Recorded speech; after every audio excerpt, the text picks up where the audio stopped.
നമസ്കാരം. ലെമൺ മീഡിയയിലേക്ക് എല്ലാ പ്രേക്ഷകർക്കും സ്വാഗതം.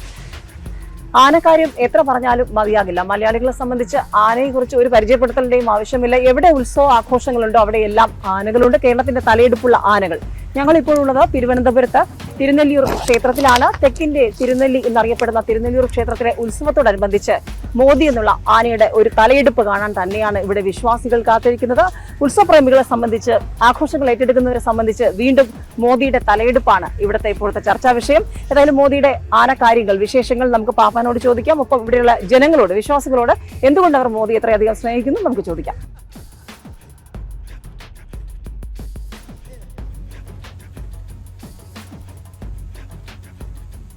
അപ്പോൾ വീണ്ടും മോദി ഇവിടെ തലയെടുപ്പോടുകൂടി വരുമ്പോൾ ഇവിടെ ക്ഷേത്രം ഭാരവാഹി ശ്രീ സുധീഷ് ചേരുകയാണ്.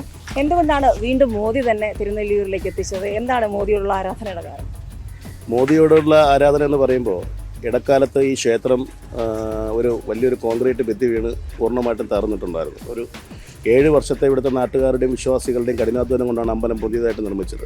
അപ്പോൾ കഴിഞ്ഞ വർഷം മുതലാണ് വീണ്ടും പ്രതിഷ്ഠ, അതായത് നമ്മൾ പുനർപ്രതിഷ്ഠ നടത്തിയതിന് ശേഷം 2 വർഷം മുമ്പാണ് അമ്പല വിഗ്രഹം കൊണ്ട് നമ്മൾ ഇപ്പോൾ എഴുന്നള്ളത്ത് തുടങ്ങിയത്. മുൻകാലങ്ങളിൽ അമ്പലം തകർന്നതിന് ശേഷം എഴുന്നള്ളത്ത് നിർത്തി വെച്ചിരുന്നു. അപ്പോൾ വ്യത്യസ്തപരമായ ഒരു ആശയം യാനയുടെ പേര് നമ്മൾ ഭരണസമിതി അംഗങ്ങളിലേക്ക് ശ്രദ്ധയിൽപ്പെട്ടു. അപ്പോൾ നമ്മളൊരു സുഹൃത്ത് മുഖാന്തരം യാനയുടെ ഓണറായിട്ടുള്ള ഷാജി എന്ന് പറയുന്ന പുത്തൻകുളം ഷാജി, അദ്ദേഹത്തിന് ഒരുപാട് ആനകളുണ്ട്. പക്ഷേ നമ്മൾ അവിടെ ആനത്താവളത്ത് പോവുകയും ഇദ്ദേഹത്തെ കാണുകയും ചെയ്തു. ശരിക്കും ഒരു തനി നാടൻ ആനയുടെ എല്ലാ ഭംഗിയും ഈ ആനയ്ക്കുണ്ടെന്നുള്ളതാണ് ഏറ്റവും വലിയ സവിശേഷത. അപ്പോൾ 40 വയസ്സാണ് പ്രായമുള്ളത്. അപ്പോൾ പ്രധാനമായിട്ടും നമ്മൾ ചിന്തിക്കുന്ന ഇന്ന് മോദി എന്ന് പറയുമ്പോൾ ഇന്ന് ഭാരതത്തിന് ഒന്നടങ്കം ചിന്തിക്കുന്ന മറ്റൊരു വിഷനുണ്ട്. അപ്പോൾ നമ്മുടെ അമ്പലത്തിൽ നമ്മൾ ആ തരത്തിലേക്കാണ് ചിന്തിച്ചത്. വീണ്ടും ഒരു പ്രാവശ്യം കൂടി അമ്പലത്തിലെ തിടമ്പേറ്റുവാൻ വേണ്ടിയിട്ട് മോദി എന്ന് പറയുന്ന ആനയെ നമ്മളോട് കൊണ്ടുവരുന്നു. വളരെ ശാന്ത സ്വഭാവം മാത്രമല്ല, ഈ ഇടുങ്ങിയ റോഡുകളിൽ കൂടി തന്നെ ഇത്രയും വലിപ്പമുള്ള ഒരു ആനയെ വളരെ സമാധാനപരമായ ഒരു അന്തരീക്ഷത്തിൽ നമുക്ക് കൊണ്ടുപോകാൻ സാധിക്കുന്നുണ്ട്. അതിൻ്റെ പാപ്പാനാണെങ്കിലും അവരുടെ ആൾക്കാരാണെങ്കിലും കൃത്യമായ ഒരു സഹകരണം നമ്മളോടുണ്ട്. മാത്രമല്ല, ഒരു ആനയ്ക്ക് വേണ്ട എല്ലാ ലക്ഷണവും ഭംഗിയും ഒരു തലയെടുപ്പും അവനുണ്ട്.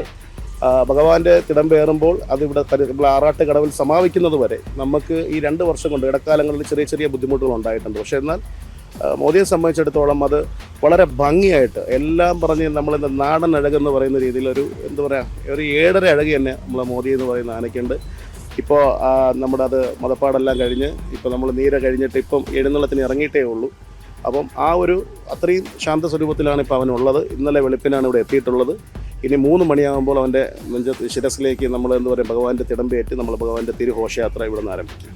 ഏതായാലും 40 വയസ്സുണ്ട് മോദിക്ക്. ആ ഒരു നാടൻ ആനച്ചന്തം, അതിനെക്കുറിച്ചാണ് ശ്രീ സുധീഷ് പറഞ്ഞത്. ഏതായാലും നമുക്കിവിടെ ദൃശ്യങ്ങളിൽ വന്നപ്പോൾ തന്നെ വ്യക്തമായിരുന്നു, കുട്ടികളും മുതിർന്നവരും അടക്കമുള്ളവർ ഒരുപോലെ കൗതുകത്തോടെ മോദിയുടെ തലയെടുപ്പ് കാണാൻ, പ്രത്യേകിച്ചും തിടമ്പെഴുന്നള്ളിക്കുന്ന ഒരു കാഴ്ച കാണാനായി വിശ്വാസികളും ഒപ്പം ആഘോഷങ്ങൾ ഏറ്റെടുക്കുന്ന ഓരോ മലയാളികളും ഇവിടെ കാത്തിരിക്കുകയാണ്. ഏതായാലും കൂടുതൽ ആന കാഴ്ചകളുമായി ഞങ്ങൾ വീണ്ടും ഇടയ്ക്ക് വരാം.